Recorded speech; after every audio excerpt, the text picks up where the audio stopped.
finally, what about family members?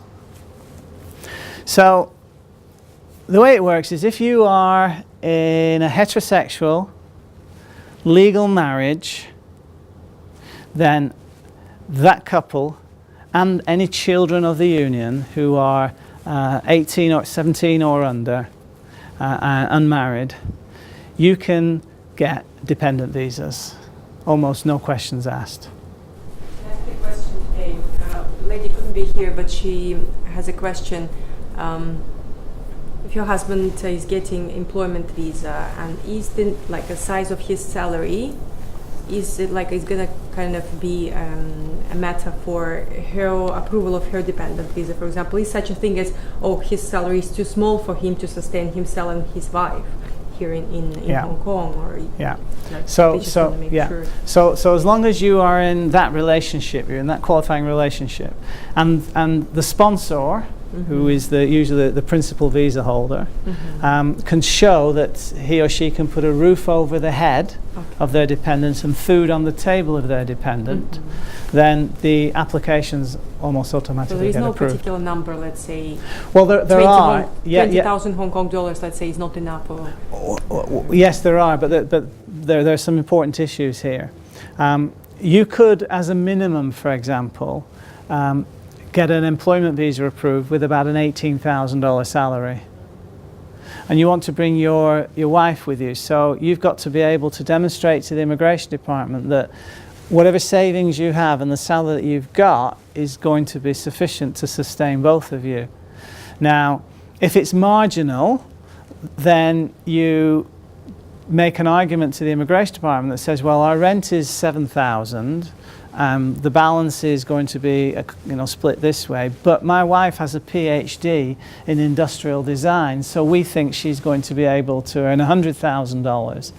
I'm being a little bit, I'm exaggerating in the example, but it allows you to at least, go to the department and say, look, we know the sponsor salary is not high, but all things considered, when you take into account the ability for the dependent to join the workforce, realistically there should be no preclusions to that going ahead.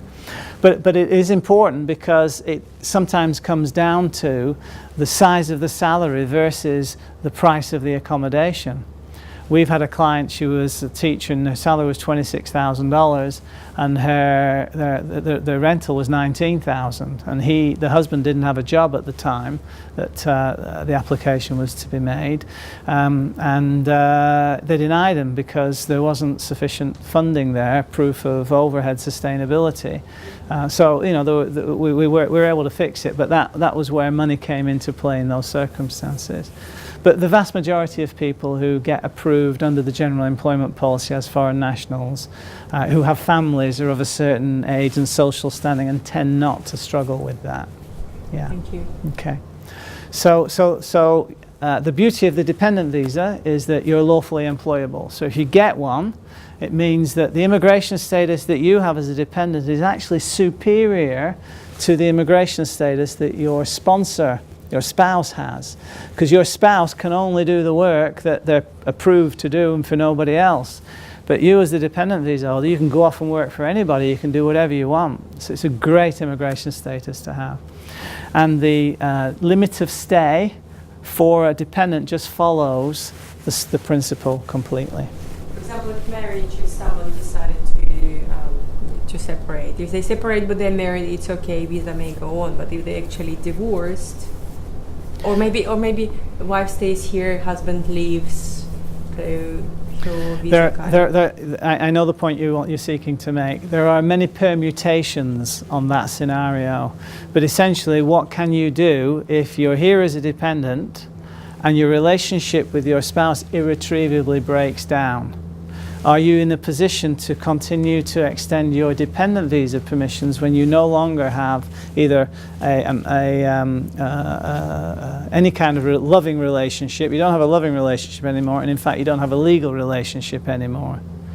So in those instances, if you are still legally married and it can be argued that the wife has just left home, but the relationship is still on, it's just that's where they are at the moment. These things have to work themselves out, and the sponsor then completes all the application forms and confirms that the relationship, is good even though they're presently struggling.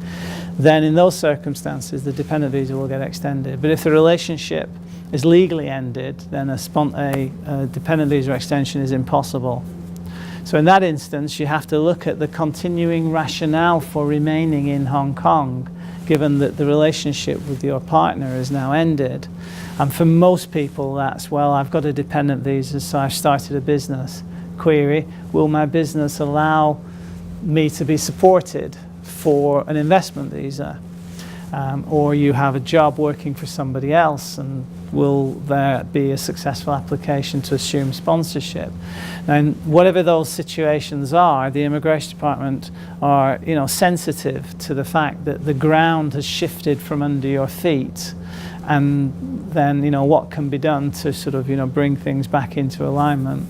The vast majority of cases, if the conditions for approval are there in terms of the technicalities of the visa situation, the Immigration Department 9 times out of 10 approve them. It's where there isn't the technicalities in play that you've got to get creative. Okay, so that's if you get a dependent visa. You can also get a dependent visa if you're a permanent resident of Hong Kong for your elderly parents over 60. But you have to show a prior history of dependency, which normally means you have to show that you've been sending money to them. And if you're a permanent resident, you have the ability to sponsor elderly parents. If you're not a permanent resident, you don't have that ability. It's one of the privileges that comes with getting the right of abode. So, what about if you're in a non-traditional family relationship? What about if you're same-sex partners? What about if you're same-sex partners and you're legally married in a jurisdiction, or you've got a civil partnership in a civil jurisdiction? Unfortunately, none of those documents will lead to a dependent visa. The Immigration Department are still discriminatory, and they don't allow same-sex partners to get dependent visas. So rather than facing the wrath of a couple that are being separated through the non-availability of a dependent visa, what the Immigration Department do is they put the couple through the same sort of test that they go through for a dependent visa: roof overhead, food on table, genuine nature of relationship, prior cohabitation. And then if they're satisfied that this is the real deal, they'll grant the trailing spouse, the trailing partner, a prolonged visitor visa, which is exactly the same immigration status you get at the airport. So you can't work, you don't get an ID card, it doesn't count towards 7 years continuity of ordinary residence for the purposes of a right of abode, at the moment at least, in those circumstances. Yes? Is it a way to bring brother or sister as dependents? No. Only parents? No. You could make an application on an out-of-policy basis, but it's very, very difficult to get approval. As a temporary resident, none. As a permanent resident, you might have an opportunity, but as a temporary resident, almost impossible. Yeah. Hi. Could you please go into more detail about dependent children visas? Yeah. As you mentioned that limit of 17 years old. Yeah. So how about the older teenagers? Yeah. How does it work? Well, because they normally finish school at the age of 18, and yeah. then they have this 2-year dependent visa, for example, and then say go study in a university in Europe, and then when the time comes to renew the visa, so can my husband still apply for us? as long as it work, please? Yeah, as long as your children get dependent visas and they're eligible for them, those dependent visas will be extended year after year after year, even if they've finished studying and they've perhaps joined the workforce. So the trick is to get it. And then once you've got it, as long as you go through the process of extending them, after 7 years you can apply for the right of abode, so permanent residency. And if your children have spent time outside of Hong Kong in pursuit of their studies, that time overseas doesn't break their continuity of ordinary residence, as long as the family home has been maintained in Hong Kong. Thank you.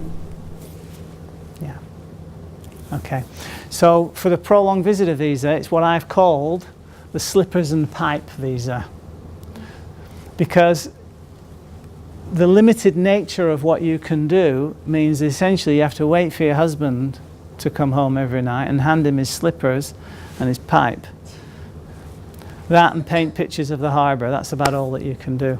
And how difficult? Because I know a few couples who are in a similar situation. You know, they met elsewhere, and he is here, she's not here. They want to be together. They're not thinking about getting married. How difficult it is? Because I actually came to Hong Kong it was my first visa day, and we struggled a lot. It took us half a year to get it. It was like it's a James Bond story to me. It's really how difficult it is now. Because at the time Hong Kong just started recognizing civil relationship marriages. Is it kind of easier now? No, it's getting harder in actual fact. Anything that's out of policy now is just more and more difficult.